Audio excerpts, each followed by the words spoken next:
नमस्कार। ना इधर ना उधर, सीधे मुद्दे पर नजर। क्या है आज की खबर? आप देखना शुरू कर चुके हैं न्यूज 18 आपके पुनीत के साथ। चलिए बात कर रहे हैं अमेरिका के राष्ट्रपति डोनाल्ड ट्रंप की। भले ही अमेरिका की कोशिशों के बाद इजराइल और हमास के बीच जंग थम चुकी हो, या फिर दूसरी तरफ उत्तरी गाजा में भी एक बार फिर से निर्वासित हुए फिलिस्तीनियों की वापसी शुरू हो चुकी हो, लेकिन अब ट्रंप ने एक बार फिर से जो बयान दिया है उससे पूरे मिडिल ईस्ट में ही हड़कंप मच चुका है। दरअसल ट्रंप ने जोर देकर कहा है कि फिलिस्तीनियों को जॉर्डन और मिस्र जाकर बस जाना चाहिए।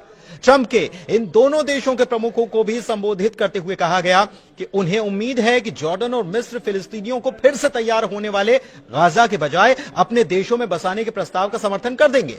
हालांकि ट्रंप की तरफ से दिए गए इस बयान से ना तो दोनों देश इत्तेफाक रख रहे हैं और ना ही फिलिस्तीन के लोग। हां, इजराइल के दक्षिणपंथी नेताओं को जरूर कहा जा रहा है कि ट्रंप का यह बयान रास आ रहा है। सबसे बड़ी बात यह है कि ट्रंप ने यह बयान देते हुए अमेरिका की तरफ से जॉर्डन और मिस्र को दी जाने वाली मदद की दुहाई तक दे डाली है और कॉन्फिडेंस दिखाते हुए कहा है कि वे ऐसा ही करने वाले हैं क्योंकि हम उनके लिए बहुत कुछ करते हैं और वे ऐसा करने वाले हैं। व्हाइट हाउस के ओवल ऑफिस में फोटो सेशन के दौरान ट्रंप ने यह बात दोहराई है। जी हां, दोहराई, क्योंकि इसके पहले भी वो ये कह चुके हैं।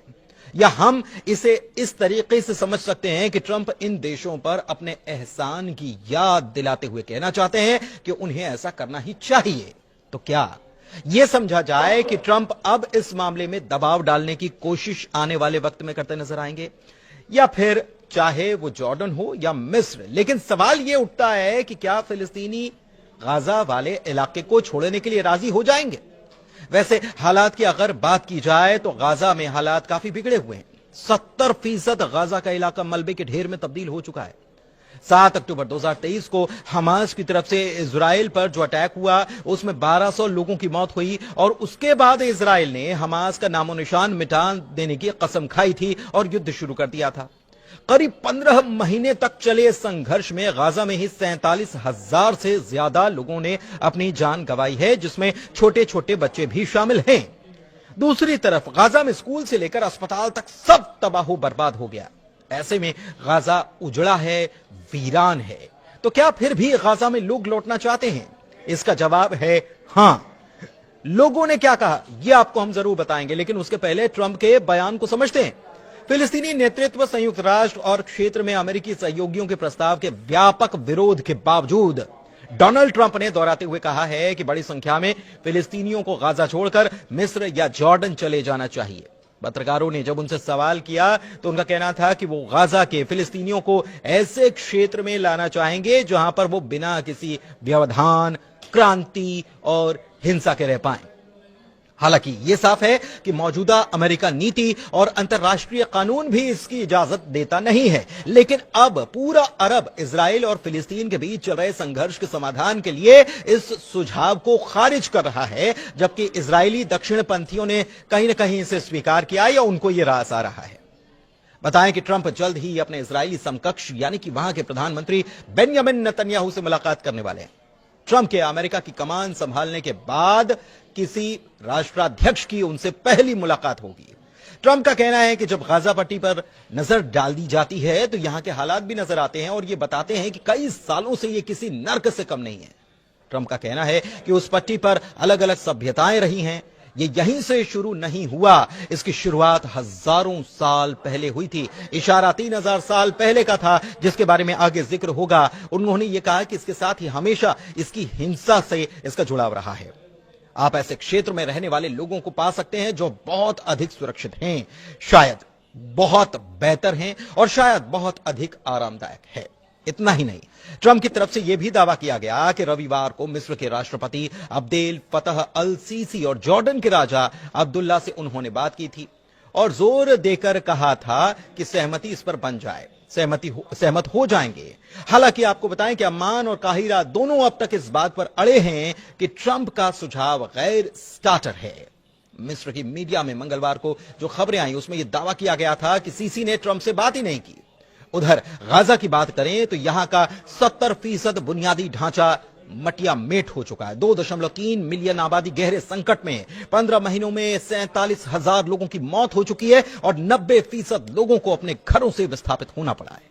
लेकिन उसके बाद भी हाल में जब इजराइल ने इस इलाके की बात की जाए तो हाल में जब इजराइल ने इस इलाके में प्रवेश करने के लिए, उत्तरी गाजा के इलाके में प्रवेश करने के लिए नेट्जारिम कॉरिडोर को खोला तो यहां से हजारों की तादाद में लोग फिर से अपने घरों की ओर लौटते नजर आए।